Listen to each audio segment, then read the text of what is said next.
We all know that smoking is a health hazard.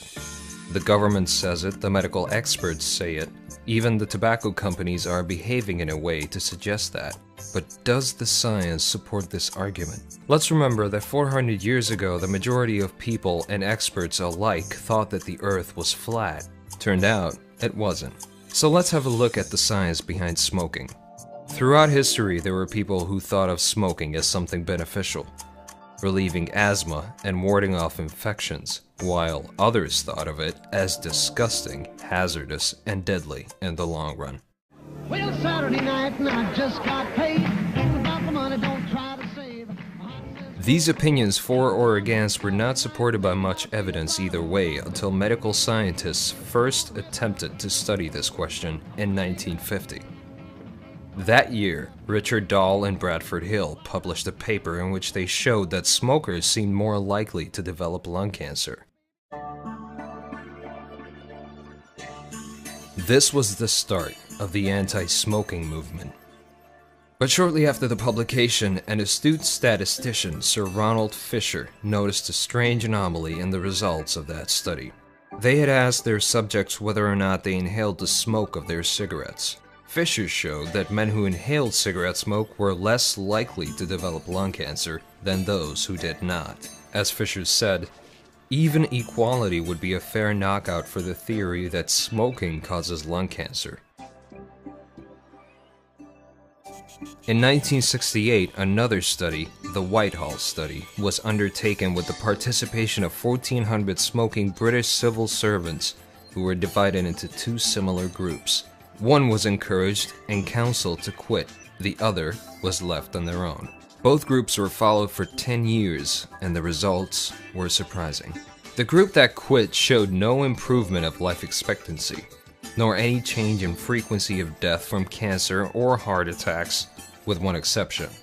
Certain cancers were more than twice as common compared to the quit group. The study was extended to 20 years of follow-up with the same results. This type of study is called a randomized controlled intervention trial and is the gold standard to compare a new treatment to another one or no treatment at all. It avoids bias built into observational studies like Dahl and Hill's of subjects who choose themselves whether to stop or continue smoking. A further 6 more of this type of trial were conducted with a combined follow-up of close to 800,000 subject years, all with the same results. No association between smoking and life expectancy, deaths from cancer, or deaths from any other cause. The medical literature has shown us that smoking doesn't seem to be associated with premature death. But are there any potential health benefits to smoking? In fact, the list is quite long. There is good evidence suggesting that smoking lowers the risk of Parkinson's disease and Alzheimer's up to 60%.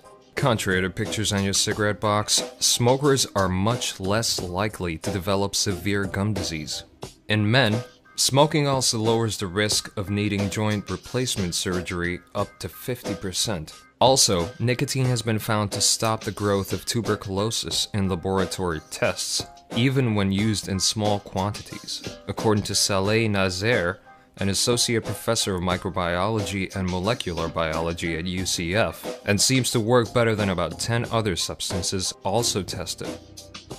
Nicotine also has been shown to have multiple benefits for cognitive performance, like rapid information processing, immediate and long-term memory, and problem solving. Smokers show a reduced incidence of ulcerative colitis, a chronic bowel inflammatory disease. Why is there a difference between studies done in the 1960s through the 1980s which showed that smoking doesn't increase risk of disease and recent studies that show the opposite?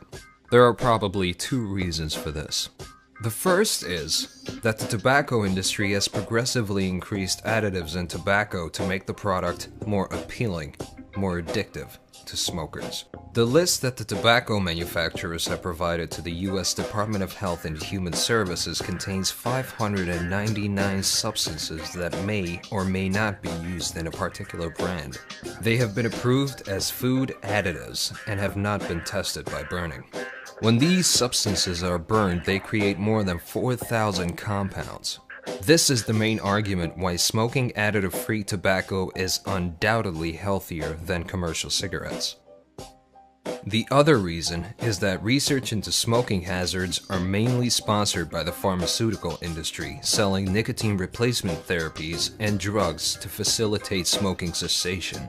And the one who pays also calls the shots. By the way, these therapies have not been shown to increase rates of smoking cessation in independent research, but it still is a billion-dollar industry.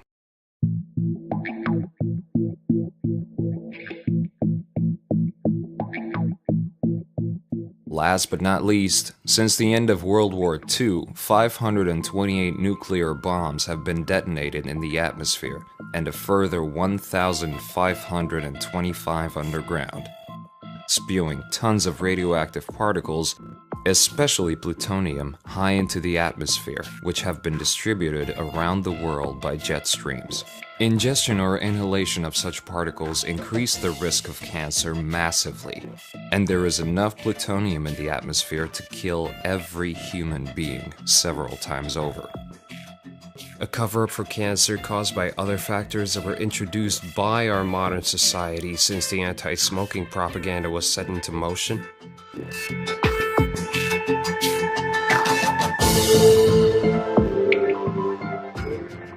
Let's all light up.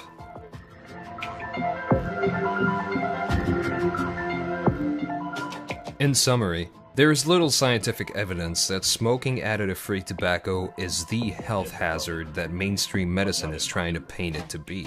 In fact, it may even be beneficial.